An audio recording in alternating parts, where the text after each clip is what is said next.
Hello बच्चों, quantum lab में आपका फिर से स्वागत है। आज के इस वीडियो में हम बात करेंगे सब्ट्रैक्शन ऑफ वेक्टर के बारे में। ठीक है, राइट। तो सब्ट्रैक्शन ऑफ मेथड हम दो मेथड से पढ़ेंगे, एक ग्राफिकल मेथड और एनालिटिकल मेथड। तो सबसे पहले हम बात करेंगे ग्राफिकल मेथड के बारे में, जैसे हमने एडिशन में किया था। तो ग्राफिकल मेथड में हमने एडिशन में पढ़ा था ट्रायंगल्स लॉ, पॉलीगन लॉ और पैरेललोग्राम लॉ। सेम हम यहाँ भी पढ़ेंगे। स्टार्ट करते हैं हम ट्रायंगल्स लॉ से।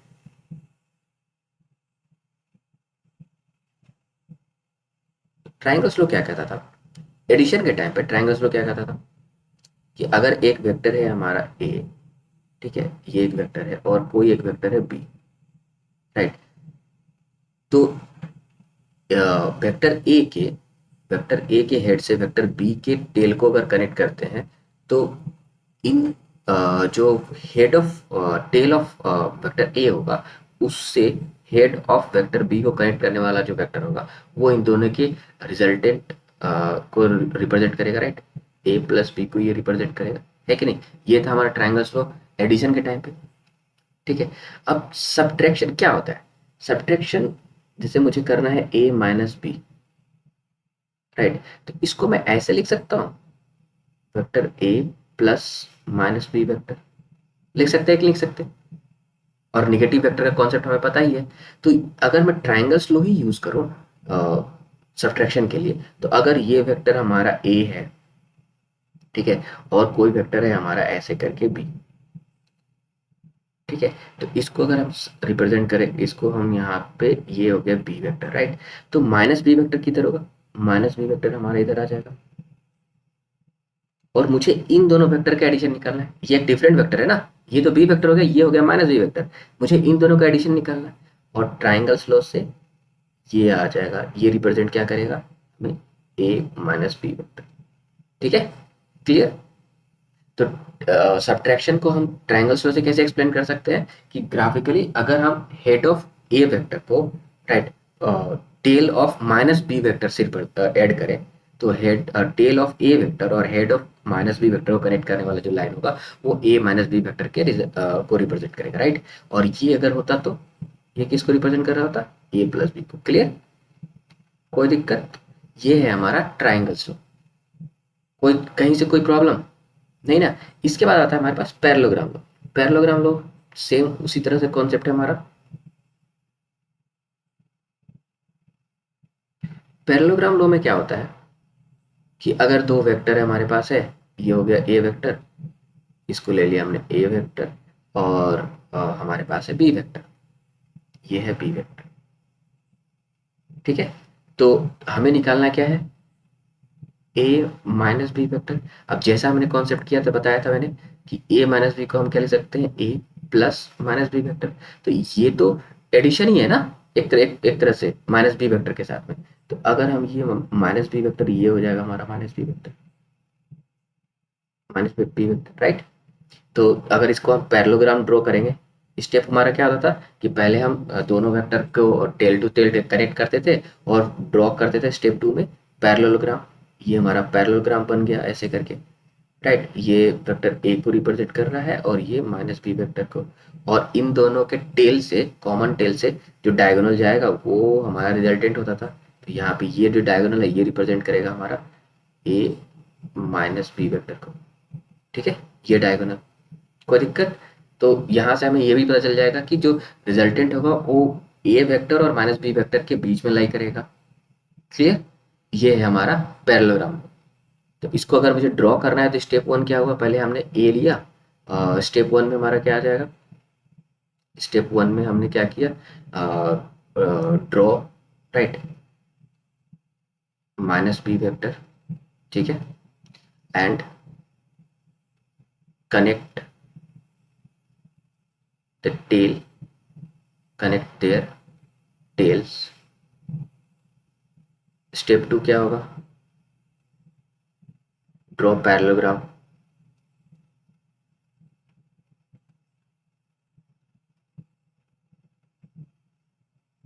स्टेप थ्री क्या हो गया?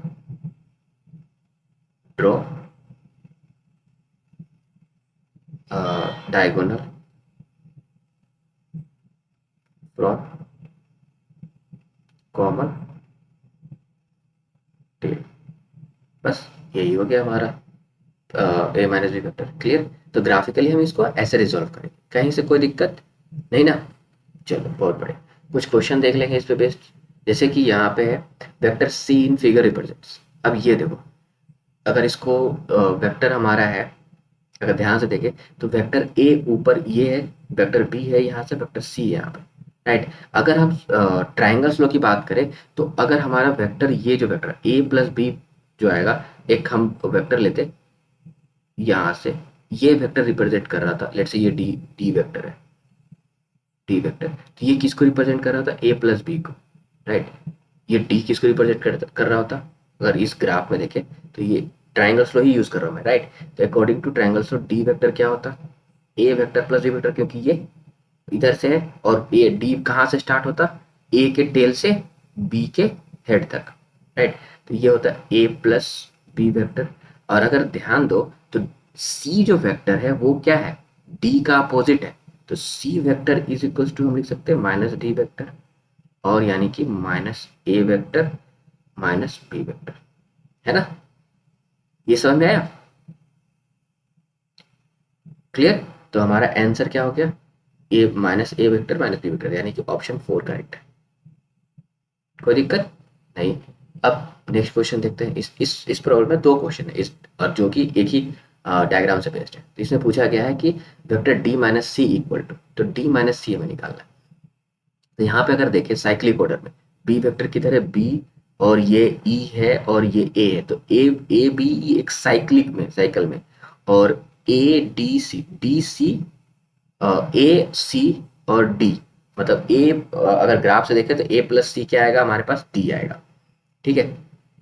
तो अगर हम यहाँ से डी ले रहे हैं और माइनस सी वेक्टर का मतलब कि ये जो वेक्टर है इसको हम रिवर्स कर देंगे, ये हो जाएगा, इधर से हम ले लेंगे, ये हो जाएगा माइनस सी वेक्टर।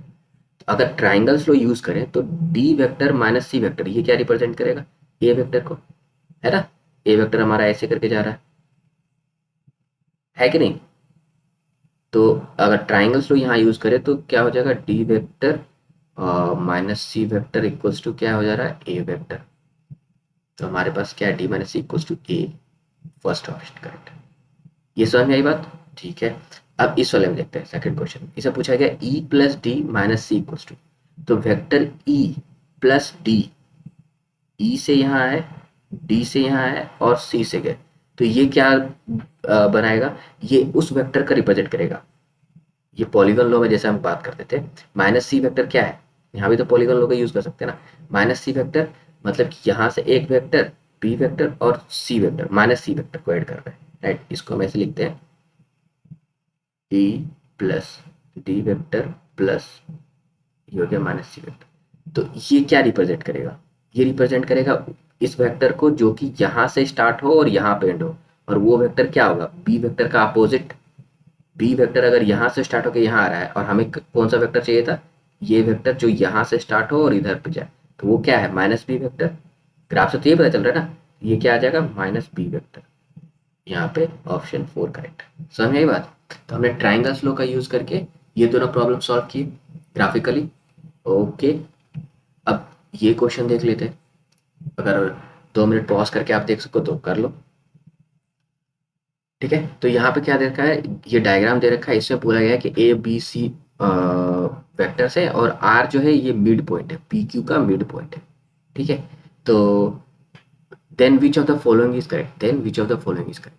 तो अगर हम बात करें, सिंपल से देखते हैं, अगर पी क्यू हमारा एक वेक्टर है तो पी आर क्या होगा? पी क्यू का half, P R vector P Q का, हम यहाँ लिख सकते हैं, ये आर अगर मिड पॉइंट है तो पी आर वेक्टर, ठीक है, ये किसके बराबर होगा?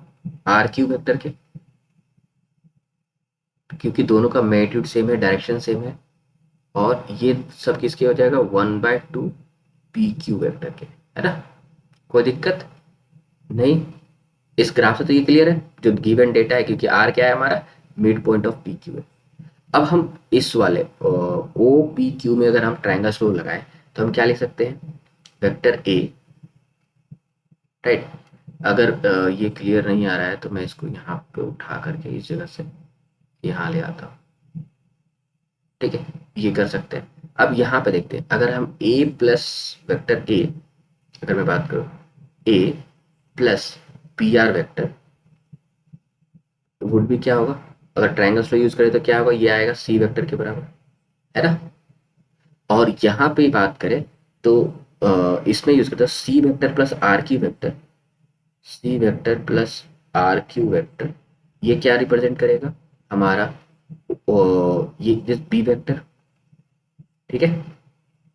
अब यहाँ से अगर हम पी आर वेक्टर के बराबर निकालें तो पी आर वेक्टर जो है ये क्या आ जाएगा, सी माइनस ए वेक्टर, अगर यहाँ से बात करें ये ए इधर चला गया तो, और पी आर वेक्टर और आर क्यू वेक्टर इक्वल है तो आर क्यू वेक्टर की जगह पे हम सी माइनस ए वेक्टर अगर प्लेस कर दे तो क्या आ जाएगा, C plus C minus A vector equals to B vector, है ना।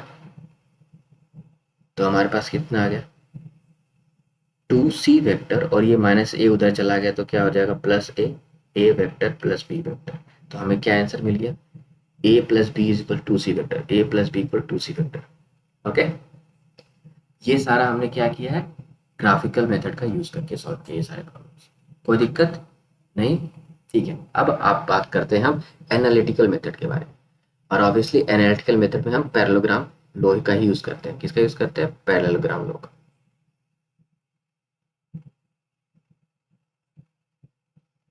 ठीक है, इसमें क्या आता है, अगर हम यहाँ पे पैरेललोग्राम ड्रॉ करेंगे तो हमारा एक वेक्टर है ये, जैसे कि ये हो गया हमारा ए वेक्टर, ठीक है, और ये है बी वेक्टर तो इधर भी आ जाएगा, ये अगर बी वेक्टर है तो ये क्या आ जाएगा, माइनस बी वेक्टर, ठीक है, कोई दिक्कत। अगर और नॉर्मली क्या रहेगा, ये थीटा रहता है, इन दोनों वेक्टर के बीच का एंगल दिया रहता है, तो ये एंगल कितना हो जाएगा हमारा, पाई माइनस थीटा, ठीक है। अब यहाँ पे हम क्या करेंगे, पैरेललोग्राम ड्रॉ करेंगे ये, और ये जो डायगोनल आएगा यही हमारा रिजल्टेंट होगा, राइट।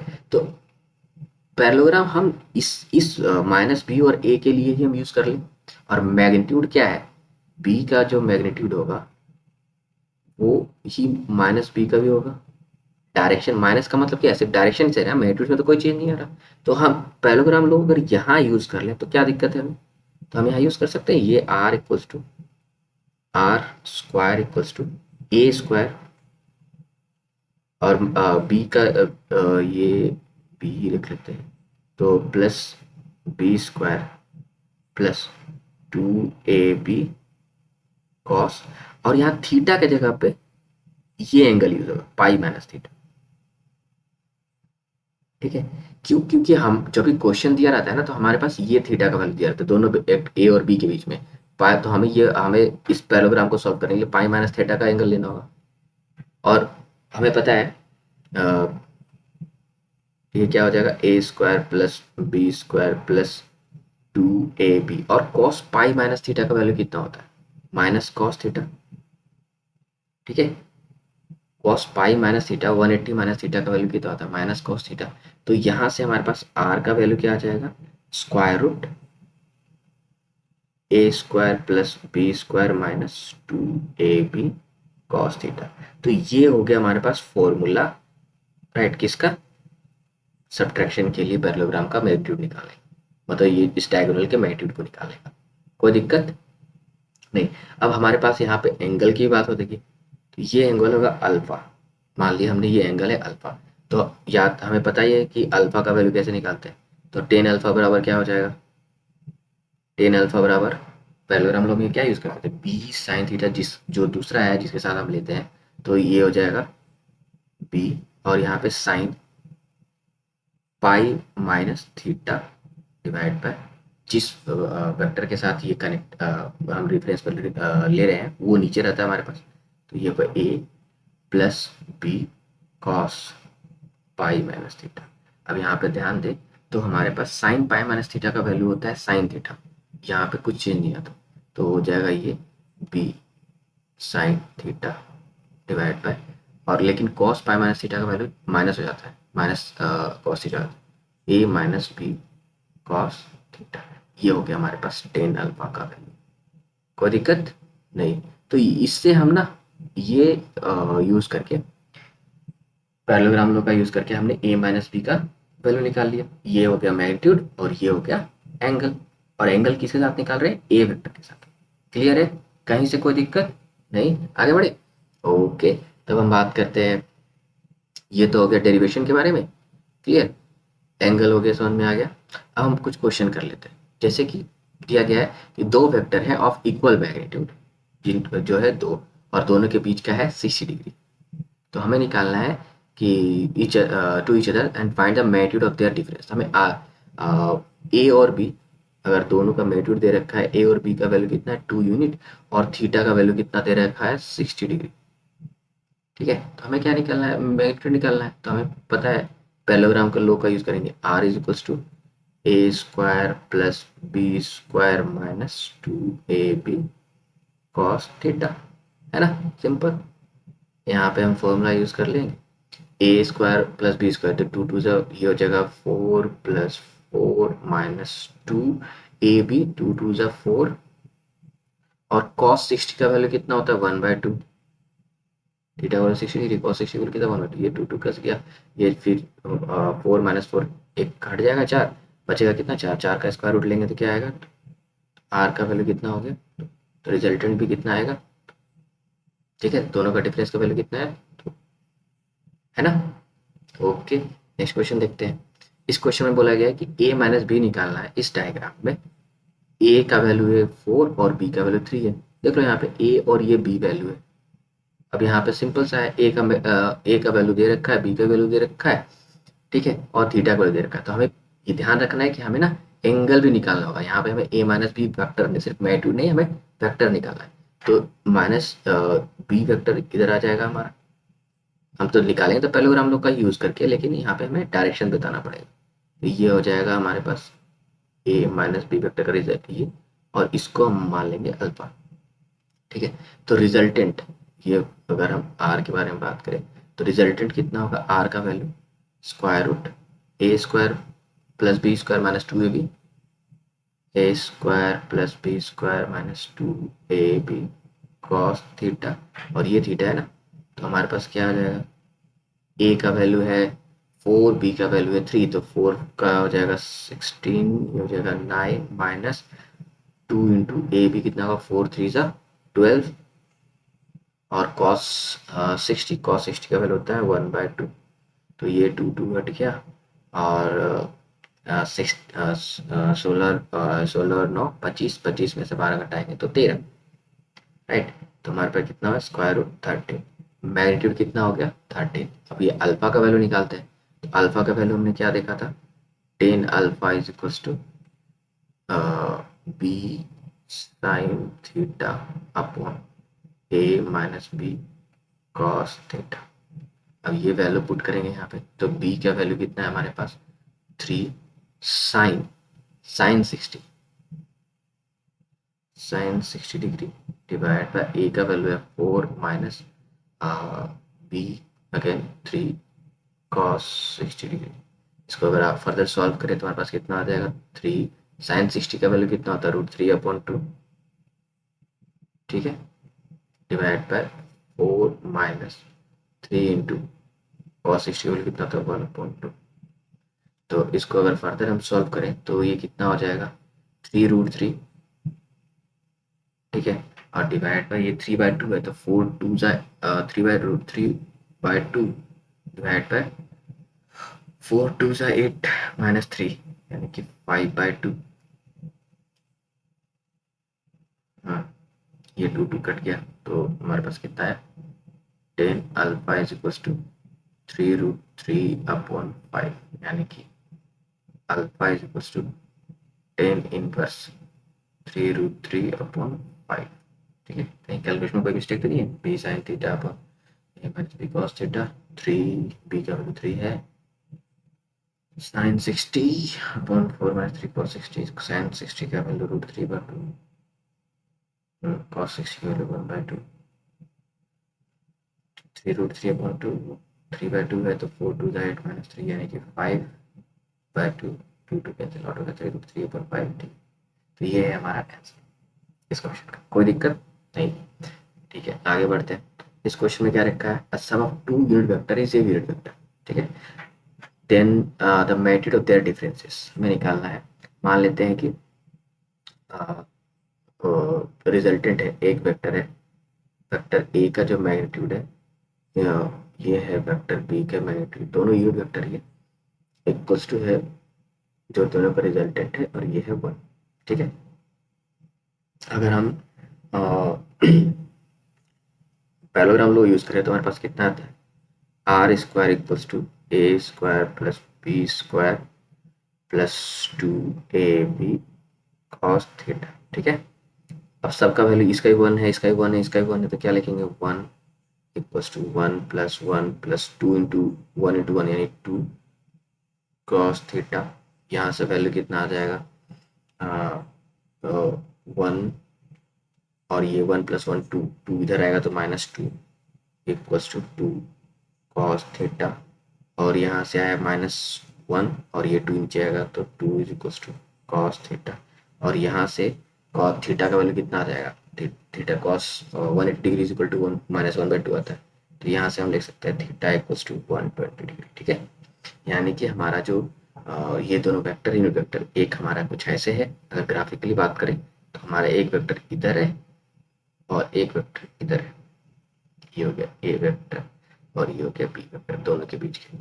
अब हमें निकालना है इनका डिफरेंस, तो डिफरेंस हम सिंपल ए माइनस बी कर लेंगे। ए माइनस बी का भी फॉर्मूला अगर हम पैरेललोग्राम लॉ का ही यूज़ करें तो हमारे पास कितना आएगा, आर का वैल्यू कितना आ जाएगा square root A square plus B square minus 2ab cos theta, तो ए स्क्वायर का वैल्यू आएगा 1 प्लस 1, या ऐसे पहले लिखे तो A square plus B square minus 2ab cos theta, simple सा। तो हमें पता है ए का वैल्यू स्क्वायर का 1 माइनस 2ab का वैल्यू 1, cos 120 का वैल्यू कितना आएगा, cos 120 का वैल्यू -1/2 है ना, तो ये कितना हो जाएगा 2 2 कट गया यहाँ पे और -1 1 हो गया, तो 1 प्लस 1 प्लस 1 यानी कि 3 इक्वल्स टू √3, तो हमारा आंसर क्या आ गया √3। ठीक है, कोई दिक्कत पूरी कैलकुलेशन में कहीं पे नहीं, ये हमने सब्ट्रैक्शन एडिशन का कॉम्बिनेशन वाला क्वेश्चन किया। अब एक क्वेश्चन देखते हैं, अब ज़्यादातर जो क्वेश्चन हमें आगे करने मिलेंगे ना वो इसी टाइप के क्वेश्चन मिलेंगे, इस क्वेश्चन को समझते हैं पहले और फिर इसको करते हैं। तो पहला क्या है कि एक ट्रक है जो ड्यू नॉर्थ विथ 20 मीटर पर सेकेंड, न्यू नॉर्थ को हम क्या लेते हैं, नॉर्थ को कैसे लिखते हैं, नॉर्थ हमारा ऊपर की तरफ होता है, तो एक ट्रेवल है ये हो गया वी आई, ये वेक्टर वी आई जिसका वैल्यू है 20 मीटर पर सेकेंड, और ये क्या होता है 20 मीटर पर सेकेंड से नॉर्थ की तरफ जा रहा है, अचानक से क्या होता है कि it turn towards waste and travel at the same speed. अब ये मैग्नीट्यूड चेंज किया ना, सिर्फ डायरेक्शन चेंज कर लेता है और अब वेस्ट की तरफ जा रहा है, ये इसका भी फाइनल है। ठीक है, और स्पीड वैल्यू में कोई चेंज नहीं है, राइट, तो हमें क्या निकालना है then find the change in velocity. अब ये कॉन्सेप्ट समझना, चेंज इन वेलोसिटी आगे चल के हमें चेंज इन वेक्टर जब बात आए तो किसी भी चेंज में वेलोसिटी वेक्टर ये क्या होता है, change in velocity final velocity minus initial vector. अब इसको हम ऐसे ही ले सकते हैं, बेसिकली हमें सब्ट्रैक्शन करना है, 30 माइनस 30 करना है, तो हमारा क्या हो जाएगा, हमें किसका एडिशन निकालना पड़ेगा, अगर हम ग्राफिकली बात करें तो ये था हमारा पर यहाँ पे एंगल कितना था 90 डिग्री, थीटा था क्या इनके बीच में 90 डिग्री। अब हमारा क्या वेक्टर आएगा, ये तो हमारा वी फाइनल है ही, ठीक है, ये आ जाएगा क्या माइनस वी इनिशियल वेक्टर, और ये था हमारा 90 डिग्री। ओके, कोई दिक्कत, और मैग्नीट्यूड दोनों सेम ही है, तो रिजल्टेंट के बारे में बात करें हम, then the change in speed, तो रिजल्टेंट यानी डेल वी वेक्टर जो है हमारा आएगा वो क्या आएगा under root V final square minus V plus V इसका स्क्वायर, इसका स्क्वायर, और कॉस 90 का वैल्यू क्या होता है 0, तो सिर्फ यही रहेगा, राइट, रिजल्टेंट हमारा कुछ यहाँ है,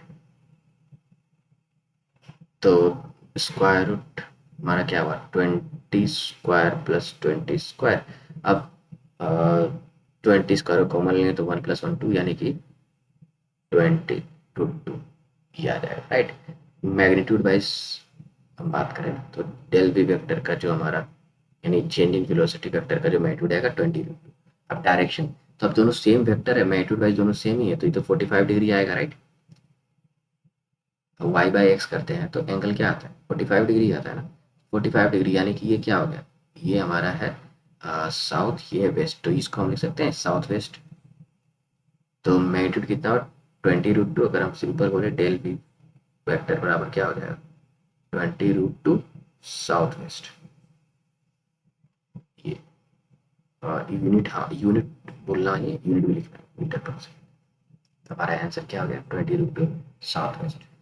ओके, तो ये था हमारा सबट्रैक्शन ऑफ वेक्टर।